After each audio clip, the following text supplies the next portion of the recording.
right, let's talk about the 910 GMEA Snare Etude.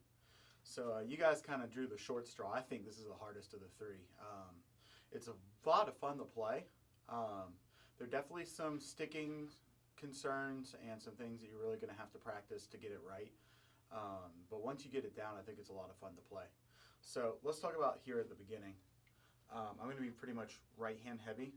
So through the first two bars, right hand on all the downbeats, even the single eighth notes. So right, right, right, right, right, right, right, right, right. These flams on line 2 are going to be all right. Same hand flams give you more consistency.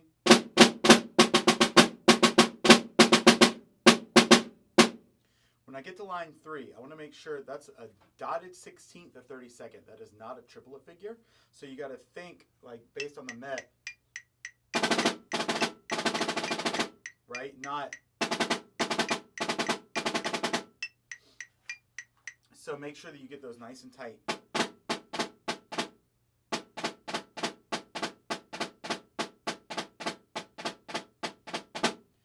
Got to be low enough in the pianissimo that when you get to line 4, you could come up a little bit to piano and still be soft. I come in on the head just a little bit to make that dynamic change. So coming from line 3.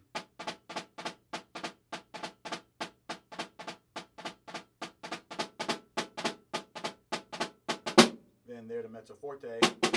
I'm going to do those flams right. So right, left, right, right, left, right, right, left, right. When I get to line 5, the bass sticking is actually going to be all right. Until I get to the end. The very last one will be alternating. So I can get down the piano.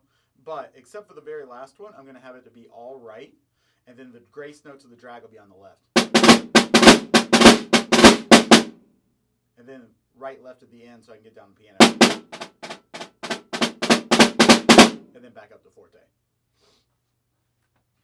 Line 6, nothing big there.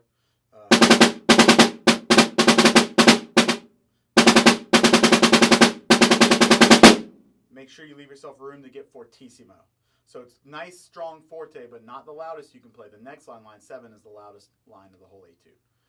You're going to end up, so you got a couple ways to do this. You could start the last set of triplets on line 6 off the left if you want to end up right on line 7. Or you could just end up left and deal with it and get to right back on the drag. I personally started them right and then did left, right there. So you got hit, drag, flam. Then you've got a 5-stroke. Make sure that's closed but open. Closed as far as close together, but you're actually diddling. Don't buzz it. Don't buzz it. Then the next one's 7-stroke. So you almost want to start that pretty close to beat 7. Just so you want to make sure that the 8th note hits on beat 8. So that measure right there. Right? You really want to get after that to make sure that this shines through and is right with the met. Next measure, just count. Now, the typical roll subdivision in line 8 is going to be 16th notes. And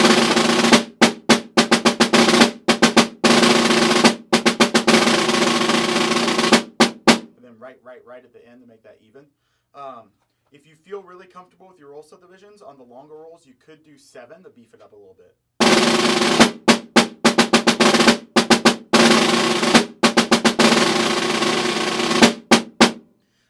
That will mean that you end up left on after the dotted quarter ones, but that's an easy adjustment to make there. If you want to beef up the roll a little bit, you can go with a 7. Flam taps in line 9. So right, left, right, and then left. I like to go left, right, so I can play all 3 of those flams off the right. And then alternate. alternating through the rest of that measure. So I'm not going to do a flam tap at the end of line 9. I'm just going to go right, left, right. So flam taps at the beginning of line 9, first measure. All same hand flams at the beginning of the second measure, and then alternate through it at the end of the line. Line 10, the way I like to play it is diddling lefts. You can play the singles. I think it's a little bit cleaner if you do doubles. So right, left, left, right, left, left, right, left, right, left, right, left, right, which ends up sounding like.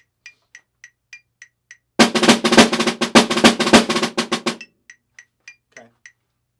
So I think it's a little cleaner there if you do diddles on the 30-second notes instead of trying to alternate it. Second measure of line 10.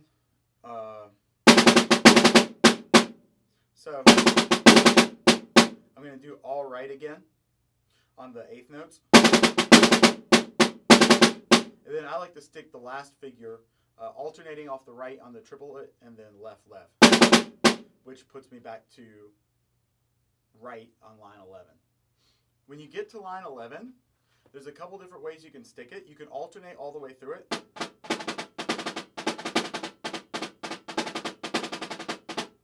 Or if you want to have the triplets all start right, the dotted 16th, the 32nd in between the triplets, you could do a double left.